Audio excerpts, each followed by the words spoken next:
हे learners, मैं हूं अश्विन और इस वीडियो में हम बात करने वाले हैं लिटरल्स के बारे में।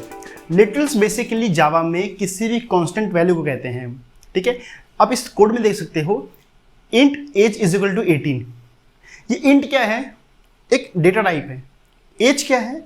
वेरिएबल। और 18 क्या आपकी एग्जैक्ट वैल्यू है। जब भी कोई चीज़ जावा में वैल्यू होती है ना, कोई भी डेटा होता है, मेन डेटा होता है, वो चीज़ कहलाता है आपका कांस्टेंट वैल्यू, जिसे हम कहते हैं लिटरल्स। ठीक है, अब जावा में लिटरल्स बहुत टाइप्स के होते हैं। ठीक है, लिटरल्स का मतलब क्या हुआ कि जो वैल्यू डिनोट होती है ना, जावा में बहुत टाइप्स की होती हैं। और बहुत टाइप्स का मतलब ये है कि कंपाइलर बहुत टाइप से समझता है। अगर मैं आपसे कहता हूँ 10, ठीक है, तो इस 10 में और इस 10 में कोई डिफरेंस आपको है? नहीं है। हमारे लिए कोई डिफरेंस नहीं है। अगर इस 10 के पहले मैंने एक 0 लगा दिया तो मेरे लिए कोई डिफरेंस नहीं है। अगर इसके पहले मैं कुछ 0 लगा दिया ना, तो कंपाइलर के लिए कुछ वैल्यू अलग हो जाती है। इस वीडियो में हम जानेंगे कि वो कौन कौन से लिटरल्स हैं जिसका वैल्यू कंपाइलर के लिए कुछ अलग होता है। ठीक है, इंटीग्रल के लिए जावा के पास टोटल 3 टाइप्स की वैल्यू होती हैं। पहली होती है डेसिमल, सेकंड होती है ऑक्टा एंड थर्ड होती है हेक्साडेसिमल। ठीक है, इन तीनों के बारे में हम जानेंगे। अगर मैं आपसे कहता हूं 110, अगर इस 110 के पहले मैंने एक 0 लगा दिया तो ये क्या कहलाएगा? ऑक्टा। अगर इसके पहले 0 नहीं है तो वो क्या कहलाएगा? Decimal value. अगर इसके पहले 110 के पहले मैंने लगा दिया 0 एंड x, अब ये जो x है ये स्मॉल में हो या कैपिटल में हो कोई फर्क नहीं पड़ता। अगर किसी भी वैल्यू के पहले, किसी भी इंटीग्रल वैल्यू के पहले 0x आ रहा है तो वो दिखाता है कि वो एक हेक्सा वैल्यू है।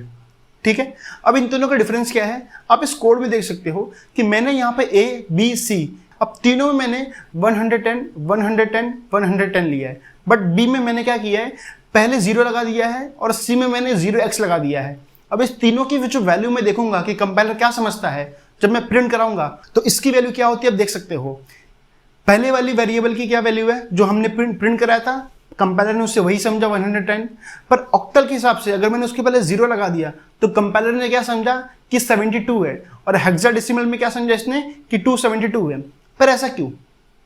क्योंकि जो आपका डेसिमल वैल्यू होता है वो बेस 10 होता है, ऑक्टल होता है वो बेस 8 होता है और हेक्साडेसिमल बेस 16 होता है। इसका क्या मतलब हुआ? आपने ये कैलकुलेशन तो देखा ही होगा कि जब भी कोई डिजिट आप वैल्यू लिखते हो तो क्या होता है कि वो 2 power 0 plus 2 power 1 plus 2 power 2 से वो ऐड होते होते वो वैल्यू तक जाता है और वो मुझे फाइनल वैल्यू आता है। बट अगर आप ऑक्टल की बात करोगे तो ऑक्टल में 2 का पावर 0 नहीं, 8 का पावर 0 होता है और फिर 8 का पावर 1, 8 का पावर 2, वो इस तरह से आता है। तो वो क्या होता है आपका ऑक्टल वैल्यू होता है। हेक्साडेसिमल में क्या होता है कि वो जो पावर आपका 8 नहीं होता, वो 2 नहीं होता, वो होता है 16। तो वो 16 पावर 0, 16 पावर 1, 60 पावर 2 और फिर वो ऐड होते होते आपको जो फाइनल वैल्यू है वो उस तरह से दिखती है। बट हेक्साडेसिमल में एक और चीज़ आती है। हेक्साडेसिमल में आप 0 से लेकर के 9 तक की वैल्यू ले सकते हो और साथ ही साथ कैपिटल A से लेकर कैपिटल F तक या स्मॉल a से लेकर स्मॉल f तक का कैरेक्टर भी ले सकते हो।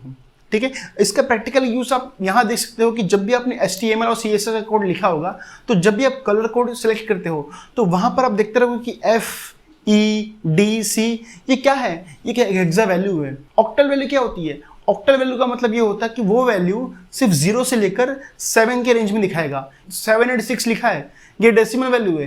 बट अगर आपने इसके पहले 0 लगा दिया तो ये एरर आएगा, एक कंपाइलर इसे समझेगा नहीं। क्यों? क्योंकि भाई ऑक्टल वैल्यू है। कोई भी वर्ड, कोई भी वैल्यू जब उसके पहले 0 लगा होता है तो वो क्या कहलाता है? Octal value. और ऑक्टल वैल्यू का जो रेंज होता है वो होता है 0 से लेकर के 7 तक।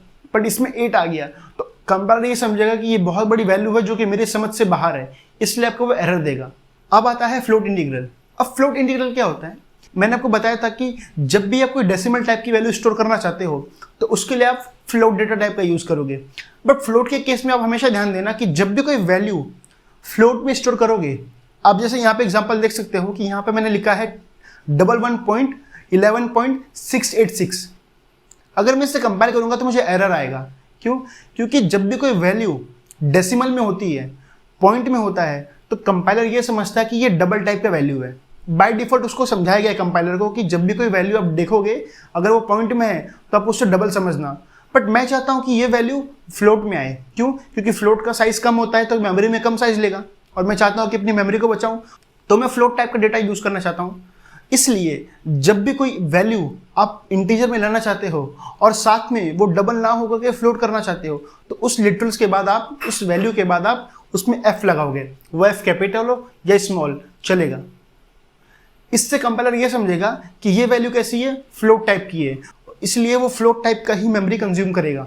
अगर आपने फ्लोट डेटा टाइप लिया है और उसमें f नहीं लगाया है वैल्यू के बाद, तो आपको उसमें एरर आएगा कुछ इस तरह से, कैर लिटरल्स।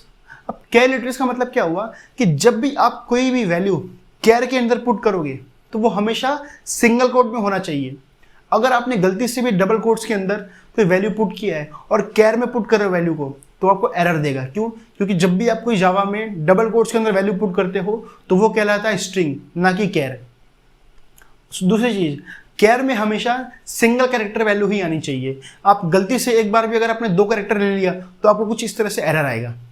थर्ड चीज, अगर आपने कैर के अंदर सपोज करो कि 65 लिखा है, तो कैर के पास आप भेजोगे जब, फॉर एग्जाम्पल कैर के अंदर आपने 65 डाला है, ठीक है, कैर टाइप की वेरिएबल में अगर आपने 65 डाला है, तो कंपाइलर सोचेगा कि वेट 65 की तो वैल्यू a होती है, यानी कि मुझे a प्रिंट करना है, तो उस नंबर का जो वैल्यू होगा, कैरेक्टर होगा, वो उस चीज़ को प्रिंट कर देगा कुछ इस तरह से। ठीक है, तो होप आपको वीडियो से बहुत कुछ सीखने मिला होगा। तब तक के लिए बाय बाय।